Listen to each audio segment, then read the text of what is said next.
আসসালামু আলাইকুম। যখন আমাদের আসলে মানসিক এবং শারীরিক দুর্বলতা আসে, মানসিক চিন্তা আসে, তখন আমরা অনেক ভেঙে পড়ি। আসলে ভেঙে পড়ার কোনো কারণেই থাকতে পারে না, কেননা আমাদের আল্লাহ আছেন। আল্লাহ সুবহানাহু ওয়া তাআলা আমাদের উত্তম পরিধান দাতা।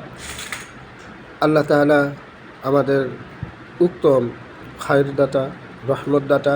উনি যতদিন আমাদেরকে নেক হায়াত দিবেন ততদিন আমরা বাঁচব। এখানে টেনশন করার কিছু নেই। কিন্তু যখন টেনশন আসবে তখন আমরা আল্লাহর সাহায্য চাইব আর বলবো, এই দোয়াটা পড়ব, বিসমিল্লাহি তাওয়াক্কালতু আলাল্লাহ লা হাওলা ওয়ালা কুওয়াতা ইল্লা বিল্লাহ। অচিরেই সকল টেনশন নিস্তেজ হয়ে যাবে।